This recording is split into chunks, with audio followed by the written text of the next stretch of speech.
Est-ce que déjà tu peux nous définir, toi, les 4 styles d'attachement dont on parle communément ? Alors dans la théorie de l'attachement, effectivement, alors j'aime bien dire le petit logiciel parce que moi ça me paraît pédagogique si tu penses que c'est ok de le dire comme ça, mais effectivement c'est pas dans la théorie, hein, ça c'est mon terme à moi, mais c'est pour dire qu'en fait il y a des fonctions dans notre cerveau qui se construisent au fur et à mesure de notre comment dire du développement de notre cerveau. Et il faut savoir que le cerveau il se développe jusqu'à à peu près l'âge de 25 ans, donc il y a plein d'années pendant lesquelles tout ce qui se passe, ça crée des connexions cérébrales qui vont ensuite être déterminantes pour la suite. Si tout se passe bien, en fait on a ce qu'on appelle un attachement sécure. Ça veut dire que l'attachement, c'est pas à comprendre comme l'amour. C'est pas le fait d'aimer quelqu'un. C'est vraiment une dimension de sécurité. C'est dans la relation, je me sens ou pas en sécurité. Et donc, si tu es sécure, en fait, ton cerveau considère que voilà, le monde, il y a peut-être quelques petits dangers, etc. Mais du coup, il va bien détecter le danger. Ça veut dire qu'il va détecter le danger de manière adaptée. Et voilà, quand il est un peu stressé, il va se tourner vers ce qu'on appelle les figures d'attachement, c'est-à-dire les figures sécurisantes. Donc régulièrement c'est les parents, mais en tout cas ça va être ce qu'on appelle les caregivers, c'est ceux qui s'occupent de toi en fait. Ça peut ne pas être les parents. Et donc voilà, ton cerveau va pouvoir se développer. Pourquoi ? Parce que si tu es en sécurité, en tant que bébé, tu vas pouvoir commencer à marcher à 4 pattes, aller toucher des textures, mettre des trucs dans ta bouche, ouvrir des placards, ressentir des trucs, et tout ça, ça crée des connexions cérébrales. Et donc voilà, ton cerveau va se développer avec tout ça. Mais ça, c'est pas tout le temps. Et d'ailleurs, selon les études, en fonction des sociétés, d'ailleurs, il y a des sociétés qui favorisent plus ou moins un type d'attachement, de sécurité dans la relation. Donc voilà, en fonction des pays, on peut avoir un taux d'attachement sécure qui est plus ou moins important. Et puis, tu as 3 types d'attachement insécure. Parmi ces 3 types, il y en a 2 qui étaient donc déjà évoqués par Bowlby à l'époque, qui sont des stratégies. Ça veut dire, quand l'enfant ne se sent pas en sécurité, il va élaborer des stratégies pour pouvoir un petit peu gérer le stress que lui procure cette insécurité. C'est des catégories, mais bien sûr, à l'intérieur de ces catégories, il y a plein de façons différentes d'être insécure. Une des 2 catégories, donc c'est évitant. L'attachement insécure, évitant. Donc c'est finalement... en fonction de ce qui se passe dans la vie de l'enfant, il est assez stressé, notamment par les séparations et par potentiellement une absence, parce que je sais pas, les parents ils peuvent avoir plein de raisons de pas pouvoir être suffisamment présents, et donc il va y avoir une insécurité. À nouveau, cette insécurité, elle peut aller de, je sais pas moi, arbitrairement de 1 sur 10 à 10 sur 10, donc il peut y avoir un continuum en fait d'intensité d'insécurité. Et là, ces personnes-là, leur stratégie, ça va être de pas être trop proche des relations. D'ailleurs, régulièrement, parmi ces personnes, on trouve des gens qui sont plus à l'aise avec les animaux qu'avec les humains, par exemple, parce qu'ils ont l'impression que c'est plus fiable.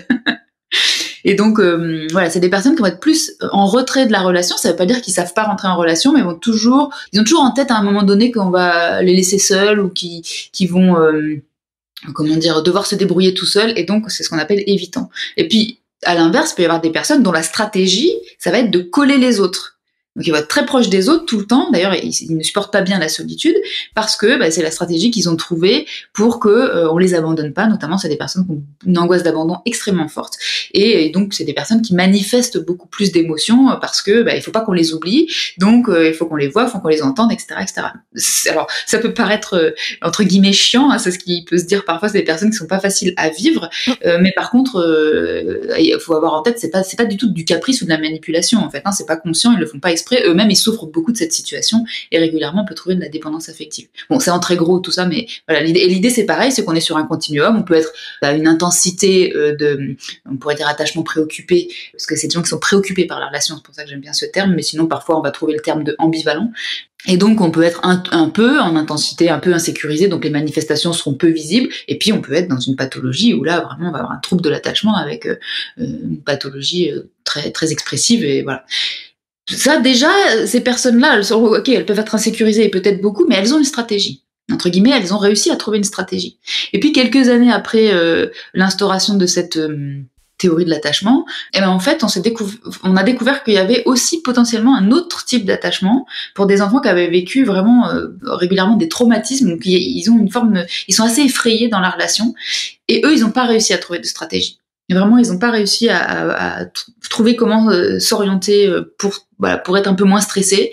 Et donc, malheureusement, c'est des gens qui vivent les relations comme à la fois, ils ont besoin des relations, comme tous les êtres humains, mais à la fois, ils savent pas du tout comment s'y prendre. Donc, ils sont dans un mouvement en même temps d'approche et de retrait.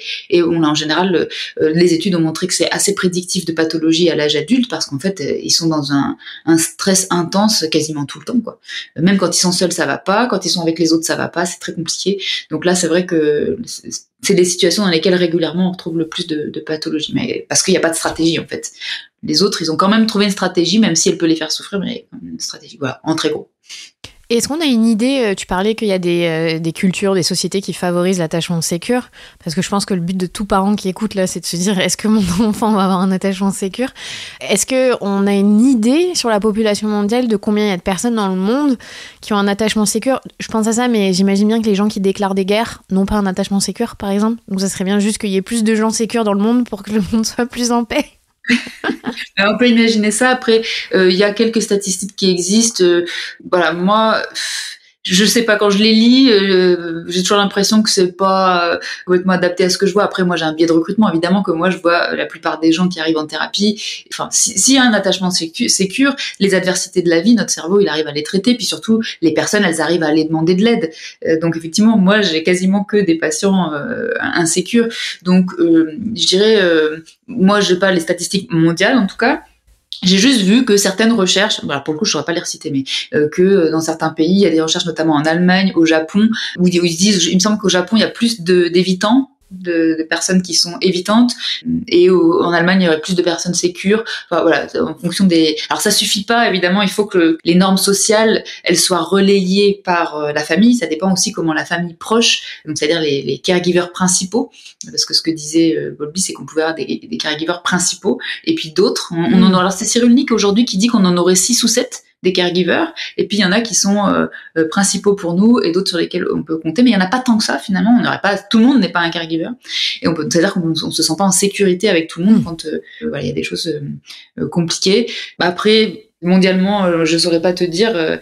Il paraît qu'il y a quand même plus de personnes sécures. Mais évidemment, moi, avec ma vision de mon métier, j'ai l'impression qu'il y a plein de gens insécures.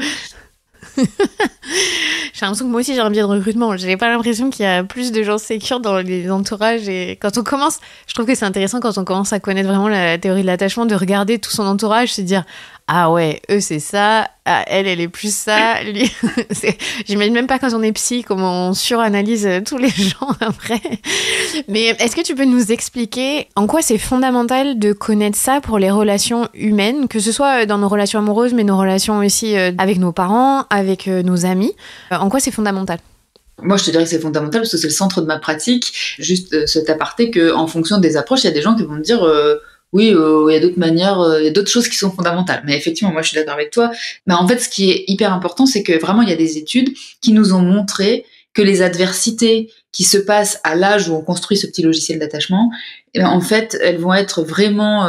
alors, déterminantes, je veux pas dire comme ça paraît déterministe, et ça l'est pas que, mais ça va vraiment être un facteur de risque pour déjà ta manière de rentrer en relation plus tard, évidemment du coup ta manière d'être en couple, si tu veux être en couple, ta manière d'être dans ta vie sociale, mais ta manière aussi d'être avec tes enfants. Parce que si tu as un attachement insécure, quand tu as un petit être qui est dépendant de toi, bah, ça va activer ce logiciel. Et si tu as des insécurités dans ce logiciel, bah, ça peut être problématique, ça peut être difficile pour toi.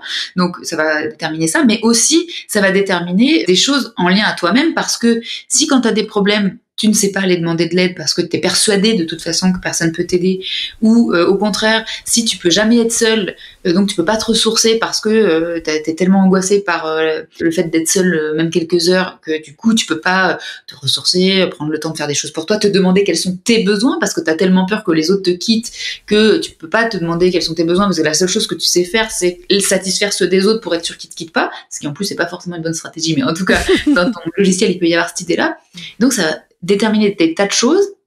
Et puis, du coup, les pathologies peuvent venir après. Vraiment, il y a une grosse étude qui a été menée qui s'appelle l'étude ACE. Donc, c'est Adversity Childhood Experiences. Bon, voilà, avec un accent fantastique.